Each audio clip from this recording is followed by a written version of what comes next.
Hi guys, we got Ratheisky here from Team Xray. He will show us what to do exactly after the run. When he takes the car off the track, what does he check, in what order, and some tips and tricks also will be included. Alright, hello everyone. I thought I had a more specific question which I can answer, now it's overall. So I try to explain whatever I do after each run, right? So let's say I have a good run, the car was awesome and I made a good run. The good thing in this class is you don't need to do something, right? So recharge your battery and go again, have fun. But if you crash something, you should check a tweak, for example.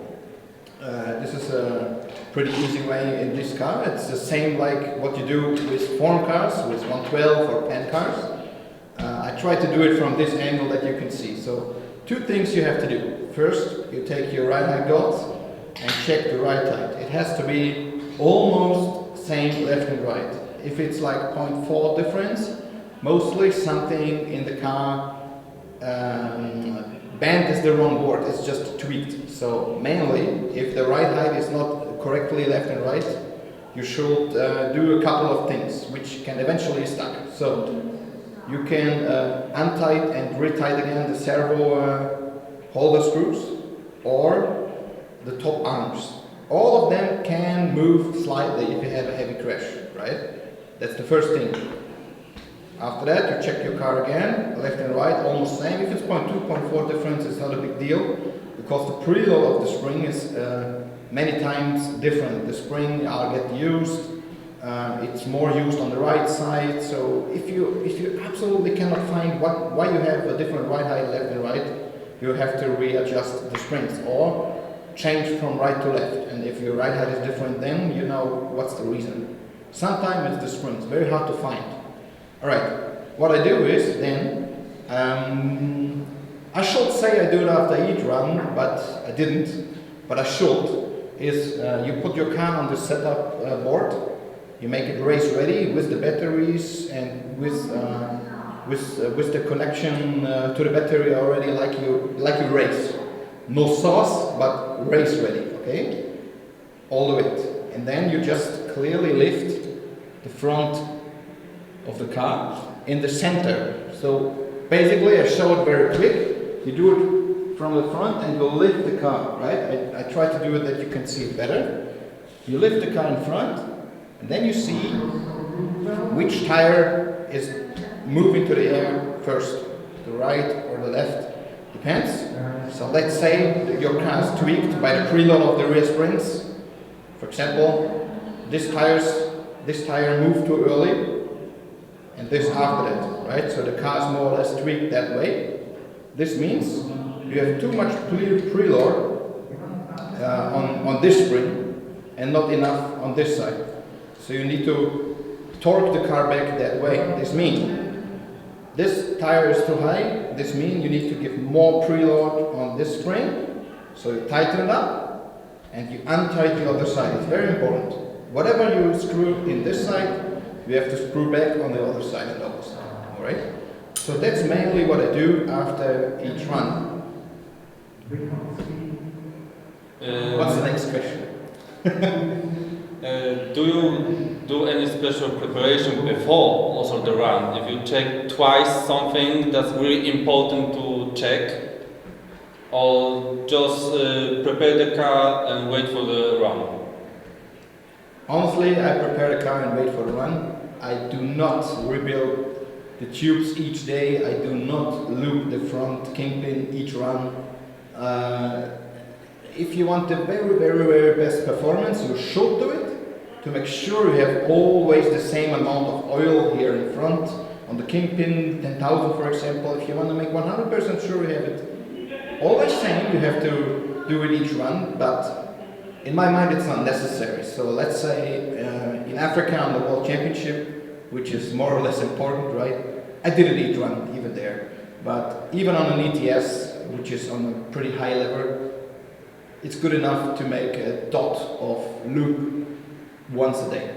That's it. And the same with the tubes. It's absolutely not necessary to rebuild after each run. it's not leaking, it's no problem.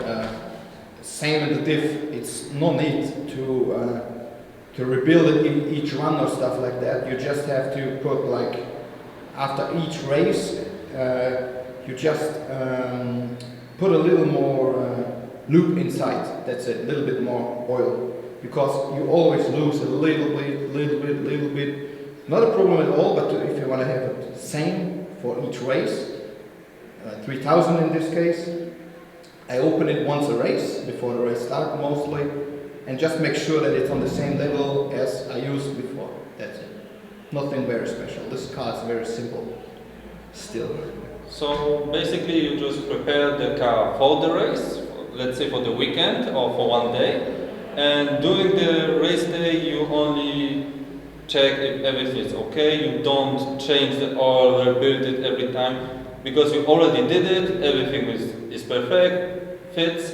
Of course, adjusting the car to the track condition, that's a different story. Yeah. That's completely something different. But the most important thing, what do you check after every run?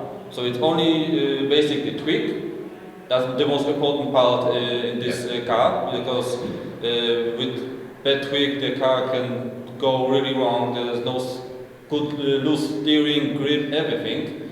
So basically, after each run, you check quickly if there's a tweak in your car, or correct. That's all. Tweak, bending parts.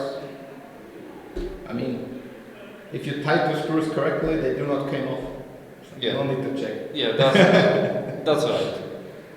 So, any tricks and tips you would like to share with us about the X1? Tricks and tips? Oh, we have many. I need a specific question for this. Let's say two things mainly. If you run Volante tires or sweep tires, you may have to run the white version of our kit settings, which is in the kit. You have like this thing. You have two versions in the kit, wide and narrow.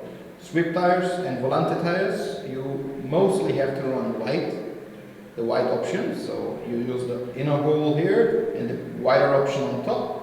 And if you run the hoodie or ride tires, or I think also Tamiya, but I'm not sure, you can use, or you have to use the narrow option of this thing. With the Volante you can choose, but mostly you should run white. With the ride tires or hoodie tires, you have to use the narrow option, otherwise you came over the maximum width of 190 millimeters. That's the one thing you could prepare at home. But yeah, that's it. Let's say a starting setting for the gear diff, for example. Indoor and outdoor, I mostly start with 3000 in the diff. And then I see what the car does about the handling and how is the traction, and then I change to a lower one or higher one. For the US, for example, you can use up to 30,000 or stuff like that on this very heavy traction carpet. Yeah, mostly I run the rear wing on the highest position to save the rear tires. Sometimes it works, sometimes not.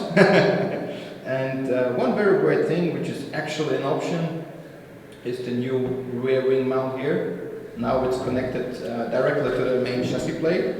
So when you move the car, the wing stays flat to the chassis plate. And if you move the pot, you see the rear wing is still flat. This gives you a lot of more rear traction when you in corner, for example, the sweeper. Always when you are on high speed, or at least medium speed, and you have an in corner issue with the losing rear, you should try this part. It helps a lot.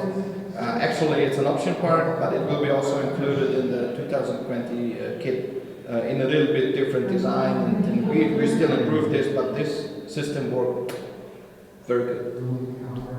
Any more questions? I think that's it. Really, thanks for your time, for your help and tips and tricks. Hope that this will help others to understand this class a bit more and will help them to achieve better times. Yeah. And if you have any more questions, feel free to ask me or this guy. Come here, show your face. Or this guy. This guy spent a lot of time to make the setup helper, and big thanks to him as well. Good job, well done, thank you. Thanks. See you next time. Bye bye.